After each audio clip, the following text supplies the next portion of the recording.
ভাই আমার এক চাচা আছে বুঝছেন, উনি হচ্ছে আমাকে বললো যে উনি নাকি অস্ট্রেলিয়ার ওয়ার্ক পারমিট ভিসা পাইছে। আমি তো ভাই এটা শুনে অবাক, কারণ আমি যতটুকু জানি যে ওয়ার্ক পারমিট ভিসা তো অস্ট্রেলিয়াতে হয় না। এখন আমি ওনাকে বললাম যে আপনি কার মাধ্যমে ভিসা করেছেন। উনি বললো ওনার এক খুবই ক্লোজ পরিচিত একজন মানুষ আছে যারে দিয়ে উনি ভিসাটা কাজ করেছিল। কিন্তু আমি তারপর ওনাকে জিজ্ঞেস করলাম যে এটা আপনি আপনার কি কি ডকুমেন্টস লাগছিল বা কি হিসেবে যাচ্ছেন, লাইক হচ্ছে আপনি কি কোনো একটা কোম্পানির আন্ডারে যাচ্ছেন বা এরকম কিছু আর কি। তো উনি আমাকে বললো উনি কন্ট্রাক্টে গেছে 15 লাখ টাকার, 5 লাখ টাকা হচ্ছে ভিসার আগে, 10 লাখ টাকা ভিসার পর, যেটা বাংলাদেশের প্রতারকরা প্রায় করে থাকে। তো আমি অনেকে বুঝাতে চাচ্ছিলাম যে আসলে এটা সম্ভব না, কিন্তু উনি বলছে ওনার খুবই পরিচিত মানুষ, 1 টাকাও নাকি মারবে না। তো জিজ্ঞেস করলাম আচ্ছা চাচা আপনি কোন জায়গায় জব পাইছেন, কি হিসেবে পাইছেন। উনি বললো যে অস্ট্রেলিয়াতে নাকি একটা ফলের বাগান আছে, ওইখানে কোম্পানি হচ্ছে লোক আচ্ছা, হায়ার বুঝছি, করে। তোমার কথা বুঝতে পারছি। তো এই জিনিসটা আসলে খুবই কমন একটা প্রবলেম। তোমার কথা শুনতেছিলাম, আমার ভিতরে ভিতরে হাসি আসতেছিল। তার একটা কারণ আছে। আমার হচ্ছে ইভেন অস্ট্রেলিয়াতে আসার আগে আমার যখন ভিসা হয়েছে, তখন হ্যাঁ আমার এক চাচা আমাকে ডাইকা নিয়ে বলতেছিল যে ভাতিজা তুমি তো যাচ্ছ, আমার জন্য দেখো কোনো ভিসা টিজা হচ্ছে কিনা। হ্যাঁ আমি বললাম আচ্ছা ঠিক আছে, আচ্ছা গিয়ে দেখি। কিন্তু আর কিছু বলতে পারি না, because I didn't know anything about it. তো উনি বললো যে আমার একজন পরিচিত লোক আছে, উনিও বললো যে 20 লাখ টাকা দিলে নাকি ভিসা হয়ে যায় অস্ট্রেলিয়া ওয়ার্ক পারমিট। তো যাই হোক, এই সকল অনেক কিছু আমিও শুনছি, ইদানিংও শুনতে পাচ্ছি।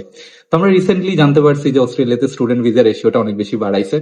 বাড়াইছে বলতে আগে যেমন হচ্ছে আমাদের ইয়াতে ছিল গ্রেড 2, আর এখন আমরা হচ্ছে গ্রেড 1-এ আসছি। মানে শিথিলতা আসছে কিছুটা, এবং পার্সেন্টেজটা অনেক বেশি বাড়ছে স্টুডেন্ট ভিসার ক্ষেত্রে। ডকুমেন্টেশনে আগে যে প্রবলেমটা ছিল এখন নাই। তো এই যে জিনিসটা যেটা স্টুডেন্ট ভিসার ক্ষেত্রে হয়েছে, সেটাকে কাজে লাগিয়ে অনেক দালাল চক্র এটাকে হচ্ছে work permit visa, visit visa এরকম বলতেছে যে অস্ট্রেলিয়াতে প্রচুর ওয়ার্ক পারমিট ভিসা হচ্ছে। তো তোমার চাষার ক্ষেত্রে যেটা বললাম, জি। তো অথেন্টিক্যালি যেহেতু আমি একজন ল স্টুডেন্ট, যদি আমি ওয়ান ওয়ার্ডে তোমার প্রশ্নের আনসারটা দিতে চাই, there is no option. There is no option. Direct work পারমিটে কোনো ডিরেক্ট অপশন। না, হ্যাঁ ডিরেক্ট না। লাইক আমরা দেখি অন্যান্য কান্ট্রির ক্ষেত্রে, যেমন আমরা ইউকের ক্ষেত্রে যদি দেখি, আয়ারল্যান্ডের ক্ষেত্রে দেখি, আমার অনেক পরিচিত লোকজন হচ্ছে আয়ারল্যান্ডে আছে। তাদের সিস্টেমটা ছিল যে এমপ্লয়ার হচ্ছে স্পন্সর করে, তারপর হচ্ছে সে ভিসার জন্য অ্যাপ্লাই করে, তার ভিসা হয়ে যাচ্ছে। But in case of Australia, এই জিনিসটা যদি এক কথায় উত্তর দিতে হয়, in legal sense there is no option. এখন কথা হচ্ছে তাহলে কি কোনো লোক আসতে পারবে না? Yes, there is an option. অপশনটা হচ্ছে ইটস নট ওয়ার্ক পারমিট, এটাকে বলা হচ্ছে স্কিল ভিসা মাইগ্রেশন, যেটাকে আমরা পিআর প্রসেসও বলে থাকি আমাদের ব্যাক টু কান্ট্রিতে।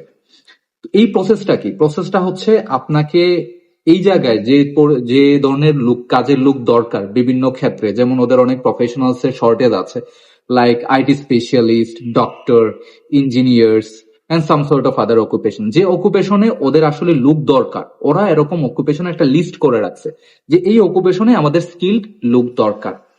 তখন হয় কি, এই অকুপেশনে যাদের দরকার, যে এমপ্লয়ারদের দরকার, তারা হচ্ছে লাইসেন্স করে রাখে বাহির থেকে লোক আনার জন্য।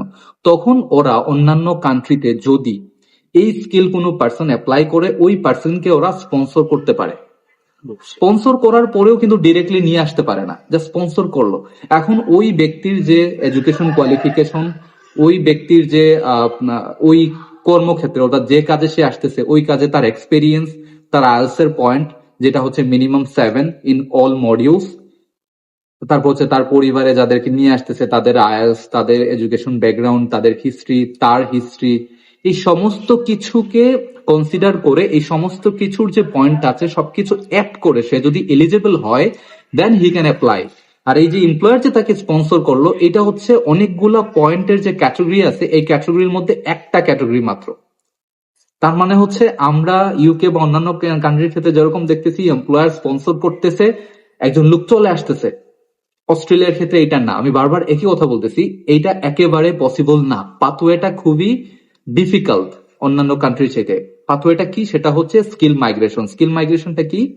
সেটা হচ্ছে আপনি যদি স্কিল হন এবং আপনার স্কিলটা যদি অস্ট্রেলিয়ার শর্টেজ লিস্টে থাকে, তখন আপনি অ্যাপ্লাই করতে পারেন এমপ্লয়ারের কাছে, যে এমপ্লয়ারদের লাইসেন্স আছে এই কান্ট্রিতে বাহির থেকে লোক আনার জন্য। হুম। তখন এমপ্লয়ার আপনাকে স্পন্সর করবে। তখন এই স্পন্সরের যে ডকুমেন্ট আছে, এই ডকুমেন্ট আপনার যত একাডেমিক ডকুমেন্ট আছে, সেই ডকুমেন্ট, আপনার আইএলটিএস এ পয়েন্টস, তারপরে হচ্ছে আপনার পারিবারিক হিস্ট্রি, আপনার ওয়ার্ক হিস্ট্রি, সমস্ত কিছু দিয়ে আপনি অ্যাপ্লাই করবেন।